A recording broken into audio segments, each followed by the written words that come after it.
I ended part 1 letting you all know that I had forgiven my wife. I really did, guys. She disappeared and abandoned me when I was at my lowest. Shame covered me and my family, but I still did. That's the only way I knew to love. I loved her by the book, the way the Lord loves. It was a patient love. I loved her through misunderstandings, and I suffered long through them. Yes, and I made the choice to love her even more. I intentionally chose to forget everything, and she had no conditions to abide by. You see, some people look over the fence and sees the grass greener on the other side, and they start wanting or coveting what they perceive to be better. But I was and still am of the mindset that if my grass is parched and yellow, it's my grass. If my wife treats me and says things sometimes, it's my grass. If on the day I'm fasting is when she decides to prepare something for me to eat, and when I don't, she ends up swearing she won't prepare things for me anymore, it's my grass. I found that loving this way is so liberating. Truly, it is liberating, guys. And I tell you, it's amazing. Yeah, you'll find those that will mock you and call you all kinds of names for loving selflessly, but they'll never know how free you feel. Almost the same as when you're obeying God when He tells you to do something. Of course, it doesn't come close because it doesn't give the same peace, but you definitely feel free. You have nothing to hide on your phone, no conversation you need to delete. You're just free. She was grateful. Oh, so grateful. She got pregnant right away, so fast that it arose suspicions with everyone, causing them to question if the baby was mine. A thought that never even crossed my mind until the very day the lead pastor took me aside to ask me if I was sure that the baby was mine. I had no doubts, so therefore I answered him accordingly. And when my son was born, every mouth was silenced because he was and still is mini me. Well, maybe I'm stretching it because I'm not half as cute as he is.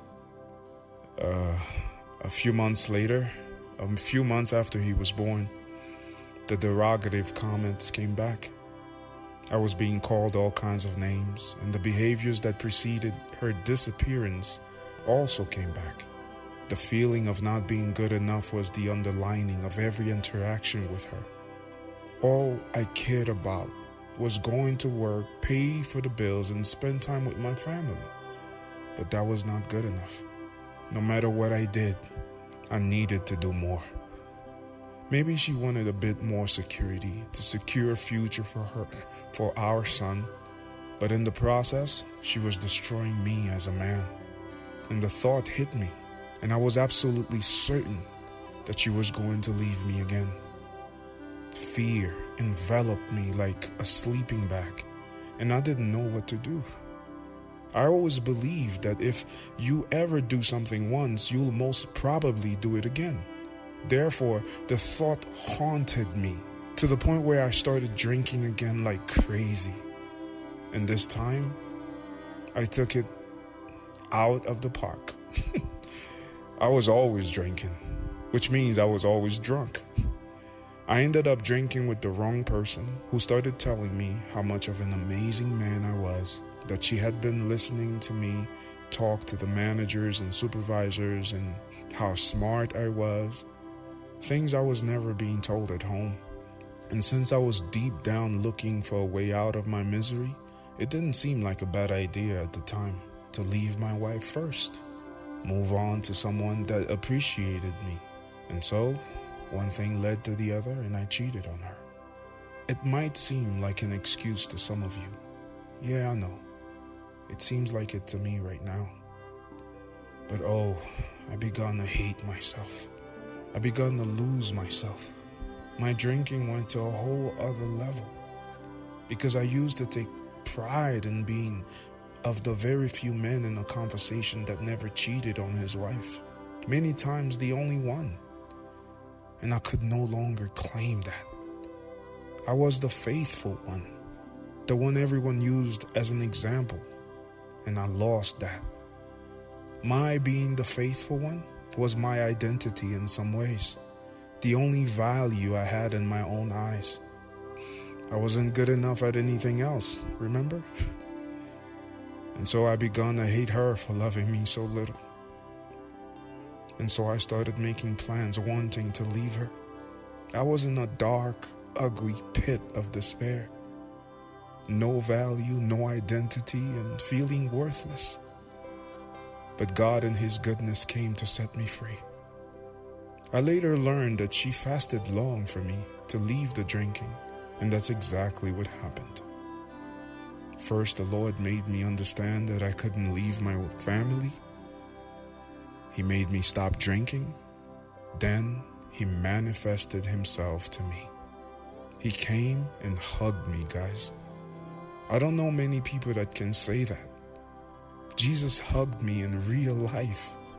And that's when I truly became a true believer, when I truly gave my life to Him.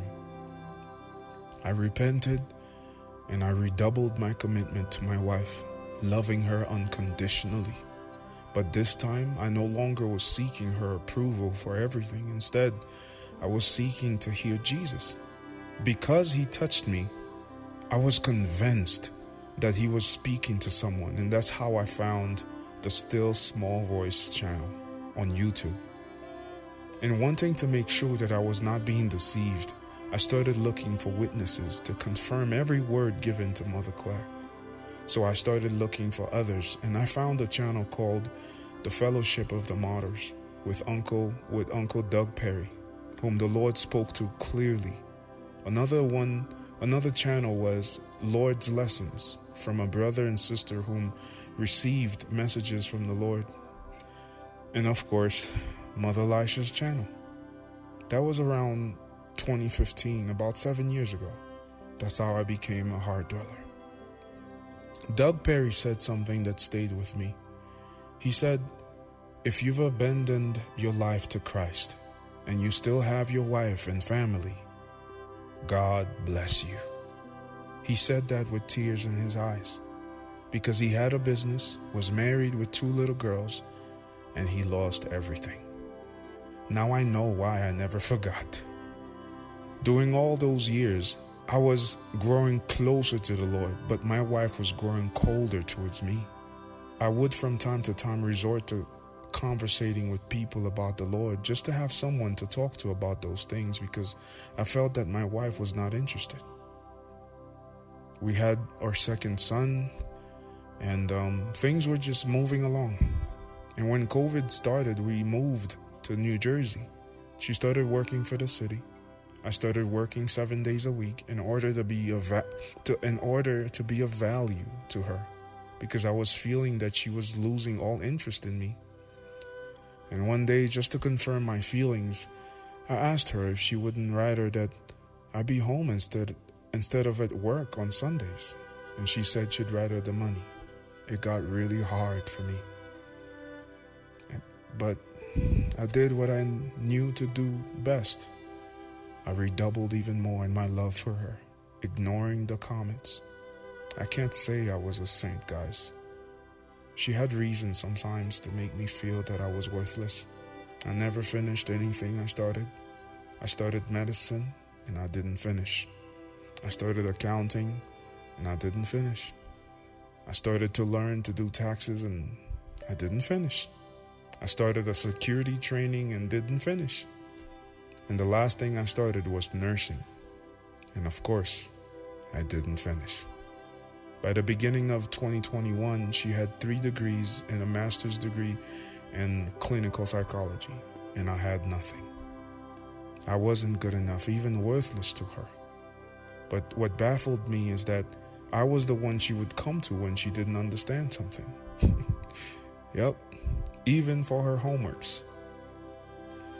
But anyways, by the beginning of the year of 2021, she seemed completely sick of me. So I went to the Lord, asking him to show me what was going on. But I didn't expect what he was going to say and what he was going to ask me to do. He wanted me to confess what I did when I cheated on her. And I was like, no, that woman is not in any condition to receive a confession like that. So I didn't do it. About 2 months later, we were driving from New York, and I asked her, baby, what am I good at? She took a second and said, well, when you want to, you can clean real good. And I was like, what? Wait. What am I good at, regardless of the conditions? And she said, nothing. You're good at nothing. And that's when I knew that she had no respect for me as a man, and much less as her husband. And again, I went to the Lord, and this time he said, she's going to leave you. She hasn't because she can't find a reason. So I want you to confess to her what you did. If you don't, when she leaves, she will never come back. You will lose your family. But if you do, I promise you that I will bring her back. I will destroy the current foundation of your relationship, and I will make it anew. I will make it a holy one.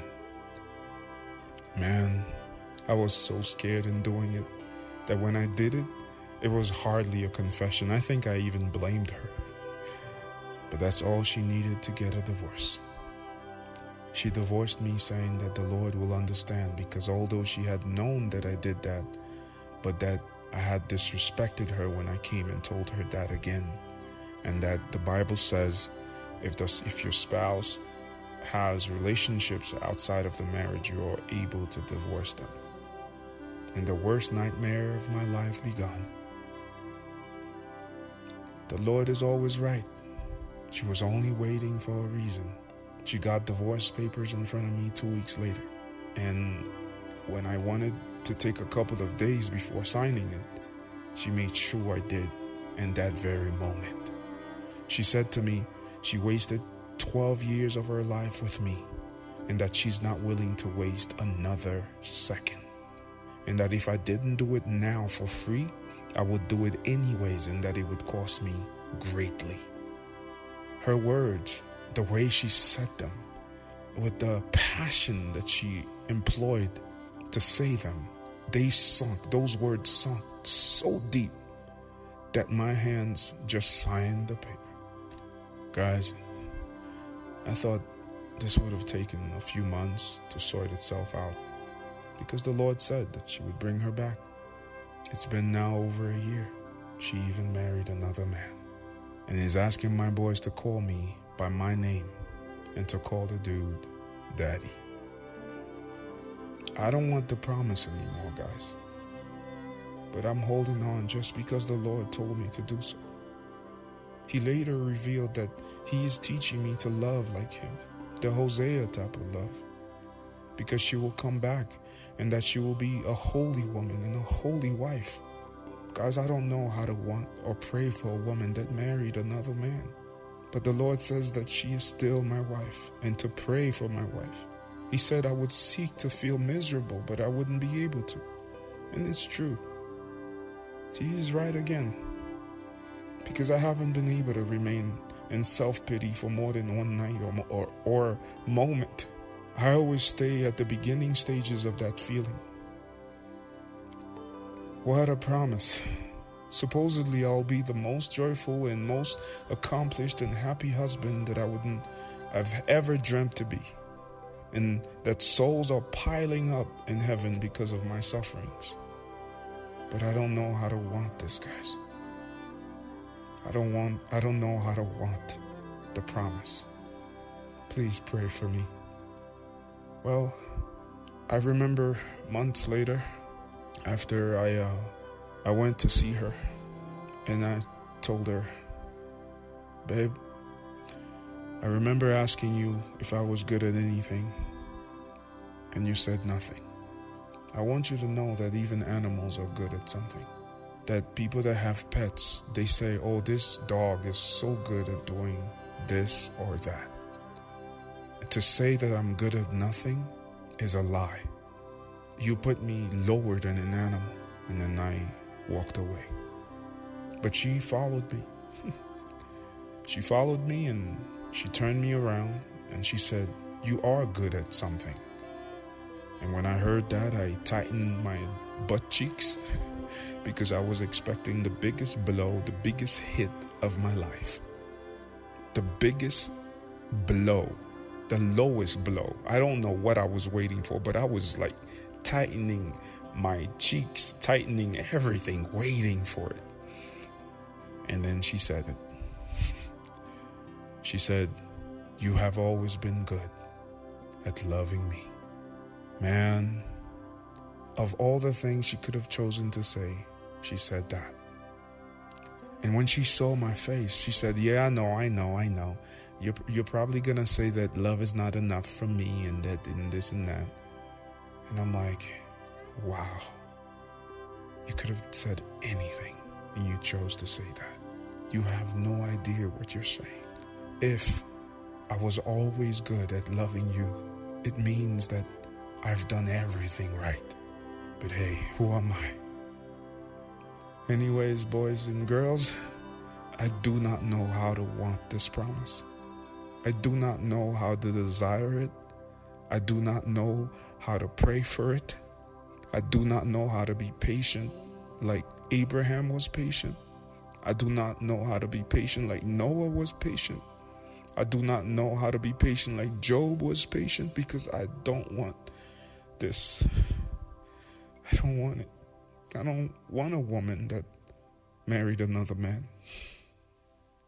But she is my wife, the Lord said. So pray for me. So this is basically the gist of the whole thing, and the messages that the Lord has given me will follow. May God bless you and keep you always.